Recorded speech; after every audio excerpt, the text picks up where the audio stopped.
This is Create the Next from Pro CFO Partners, where every week we explore strategies and ideas for financial management and growth to help today's businesses put their financial picture in Welcome context. back to Create the Next. I'm Chris Bentliff, and Sarah Smigel is with us today. And Sarah, we've been having some interesting conversations amongst others on the team around kind of the CFO's role where M&A is concerned, where expansion is concerned, the relationship between profitability and kind of saleability and things like this. And so I'm excited to kind of continue this conversation today from your perspective.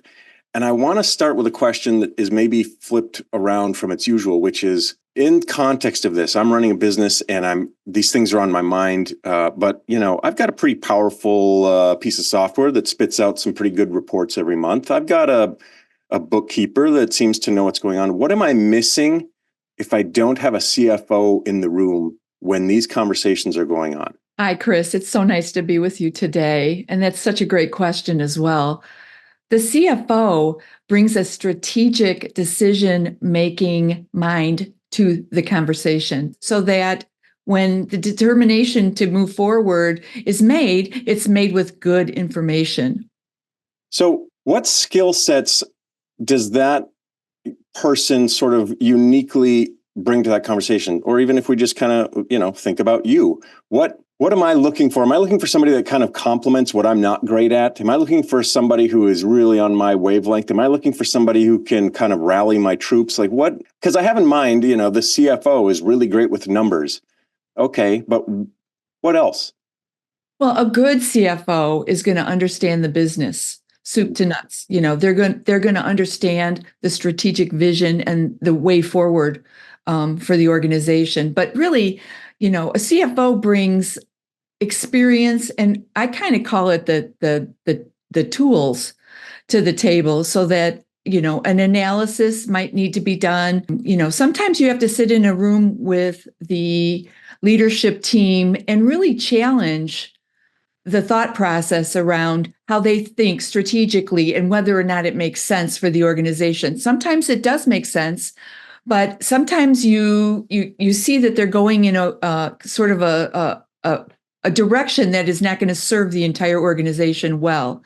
And what you can do as a CFO is kind of bring reason to the conversation. And it might be something as simple as analyzing strengths, weaknesses, opportunities, threats, and having that philosophical and a real conversation with the team about what that means relative to what they're looking at. Sometimes I think it's important to talk about if then. I like to call that trigger points. So if we're really super ambitious but not there yet, I'm gonna institute a trigger point situation where I say, if we get to this margin, if we deliver this product on time, if the market lets up, if our interest rates are, a point better, then we can move forward with this new strategic direction, whatever it is. I love that. That's we great. can live up to a trigger point, and we can all rally around. It's really motivating to rally around a trigger point that says, if we get this done, we can do this other thing that's very exciting. I love how concrete that is, and I love how practical that is, and how tactical that is. And it gets us out of our own heads. It gets us out of our own. I especially find that leaders can sometimes have a confirmation bias. Well, we're really good at this. Or a feeling, a gut feeling, and that gut feeling has maybe served them well. Maybe they're startup minded, and that gut feeling has got them to success or something like this. And I love what you're bringing, which is okay, but we have to be able to look at the actionable stuff, the nuts and bolts of how this thing works, and only if this finish line is crossed do we then get to do this kind of thing. When you bring that into an organization, are you often met with resistance? Are you met with, that's, we can see the path more clearly if we have these kind of branching scenarios ahead of us where we get to do the thing if we first accomplish that thing? How is that when you start to implement and instill and install? How does it go? It depends on the leadership team, frankly. If they're gung-ho, then sometimes this feels like a screeching halt to them. And then you have to have the conversation. And oftentimes I'll say, I'm just going to say this out loud. I say that a lot because I want to be sure that my leadership team understands what maybe we're thinking, but we're not actually saying.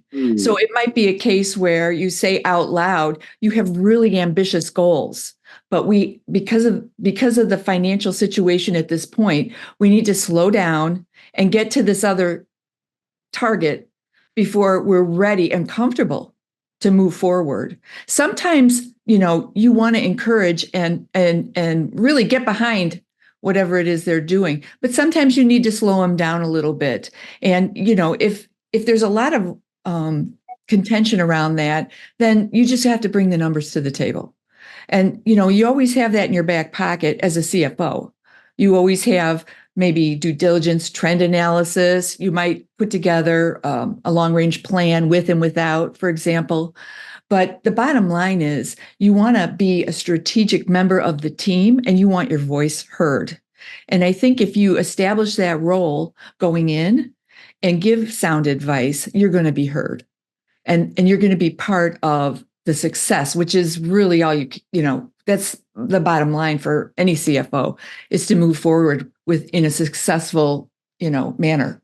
Even the point of view of, let me be the person who says out loud what we might all be thinking, is a strategic partner. And how often do we not have that person in the room, especially if my kind of livelihood depends on it. I feel like, tell me if I'm wrong, this is a benefit of the fractional kind of model, which is, and I do this in my own, as I help organizations from a marketing point of view, which is I have one foot in and one foot out. And so it's okay for me to tell you maybe some things that are unpopular because I don't have the same kind of perspective or point of view as the person who's been here for 13 years and is, thinking about the promotion that they're trying to get and things like that. Is that true? Do you think that that's accurate? It's absolutely accurate. And it's what makes, our success so tangible, because I can come into a situation, for example, and I already have experience and perhaps even have seen a situation similar that I can apply some knowledge to right off the bat. I don't have to grow into a decision all the time. Sometimes I come in and I say, let's look at it this way, or I challenge us to do this, or, the trend analysis that I put together says we're moving in this direction and not that one. Is this really the product you want to bet on? And so, like you said, coming in without any, strings attached in terms of, longevity with the organization allows me to be a little bit more free with, a strategic vision with the team that might be different than what they're looking at. And then, you're always open to a lively debate. So, and those debates can be fun, and actually they're sort of stimulating, because if you're working with a team of people who've been in the same room together for the last 10 years, trying to figure this out, and you come in and you say, well, what about this? What about that? Have you ever thought of this? What if I put this on the table? What if we take that off the table? What if we combine everything? Those kind of things, they stimulate new thought for the team. And it's fun to go through that analysis together and see if it puts us in a different place. I feel like there's so much value to that especially as you point out, kind of maybe a leadership team that it's been the same, it's been us for the last X years, or we know we need some fresh perspective or some new point of view, but we're not sure how to get it or even how to ask for it. And not everybody's always receptive to it. When you have somebody who can come in and just be that person, it advances the conversation. As you said, friction can help the work. It doesn't need to be, disagreeable. It doesn't need to be, toxic. It can be the kind of thing where new points made give us new points of reflection. Talk to me a little bit about analytics and some of the numbers. It comes to mind for me, a sales manager that I once was working with an organization, and he came into his team and he had this very elaborate spreadsheet. It was great. And he was able to just move one number and say, look, if we sell X% less next year, look at what happens to everything downstream. And it helped everybody to be able to say, oh, geez, like it kind of does matter what I, the personal individual sales rep, am doing. And then he built it into incentives and things like that. Is it that functional sometimes for you? Can you go into these discussions where we're thinking about, well, what if and the if thens, where you're able to kind of say, let me show you something. And if just this thing changes, look what we could be dealing with down the road. And I have to imagine that paints the most stark, useful picture for people to be able to sort of get out of their own minds about it. Well, and people call that low-hanging fruit, really. But I can walk into an organization and I see things right off the bat that I personally would want to change as the CFO. And I'm not saying that existing CFOs don't do a great job, because they do. But sometimes you need to bring in a fractional CFO, for example, to really move the needle in a different direction. So to your point, the scenario planning that you can do is fabulous, because, like you said, it gets people thinking, but then you add probability to it. And it's a challenge.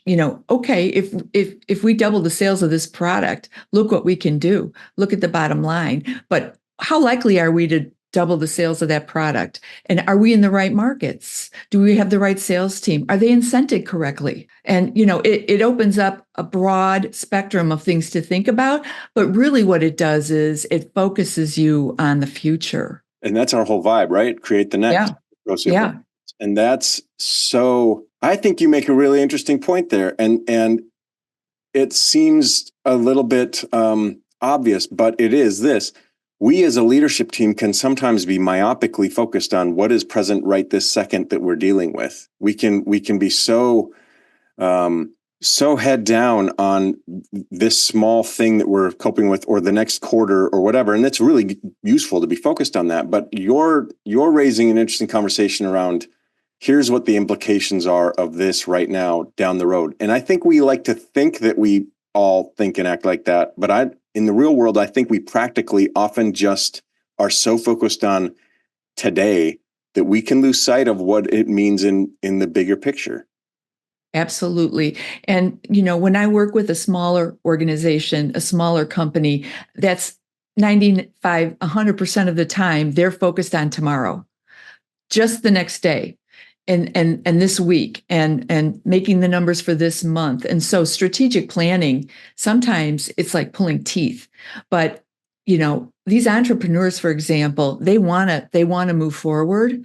And so to give them the glide path, like you said, to the next is it's freedom for them, because they're so wrapped up in the today that unless you pull them out of that and get them thinking away from the day-to-day work, they're not going to get to it. They want to, but they can't, because it's a small organization. So you help them think about the future, and you pull them out of the today. And it's actually a really fun thing to do, because the entrepreneurs and small business owners are so good at what they do. And so to facilitate that opportunity and see the organization move forward is really rewarding. And I bet such a breath of fresh air for them to get out of that exhaustion of the here and now, which it's insidious. You don't always know that that's even something that's happening until somebody brings it to your attention with a new point of view or perspective. You brought up earlier, kind of in an organization that has an existing CFO. And I always think it's really interesting to kind of consider the idea of a fractional CFO coming into an existing situation with a CFO. I think there can be a ton of benefit to that in the collaboration and the connection of, I've been here a minute, I can tell you about this, and that's great. I've got a new perspective. What if we combine these things? But I also wonder if there's some natural resistance or something. How do you gracefully kind of manage that? Is that, what should I expect, or what is the benefit? Because I also think it's an obstacle. Well, I don't really know if I should bring a fractional in. My CFO might think X, Y, and Z. Should I be reframing that in my own mind as a leader? Well, I think what as a fractional CFO, what you have to do is build the rapport, get a feel for the personality and the situation at the organization. You have to let them know, I'm not here for your job. I'm a fractional CFO. So I'm here for a purpose. And the purpose is to evaluate something, or, to look at a merger, or, we're thinking about a divestiture, and, specific analysis and, strategic thinking needs to be applied to that one situation. And I'm going to need your help because, the organization better than anyone. So, if it's okay with you, we're going to work together. I don't think there's a better way we could end our conversation than on those words. I think Sarah Smigel is a principal at Pro CFO Partners. She's a genius. This has been such an interesting conversation. I love when we get to frame the work that we do around relationships and not just the task-oriented stuff, which is all interesting and important, but here's what it means. And when we can talk about energizing people and focusing on the future and getting folks out of their own heads so that they can start to realize potential, I feel like that's when the magic, and I've said to Nelson, that's when the creativity of the CFO really, I think, comes to play. And I think you've really articulated that well for us today. And I really, really appreciate your generosity with that. Thank you. And I can't wait to have you back and continue with more conversations. Thank you, Chris. I'm excited to get back to work now. I'm glad it's energized. Your whole day has been That's right. reshifted. Now I'm energized. Fantastic. Thank you, Sarah. Talk soon. Okay. Thank you.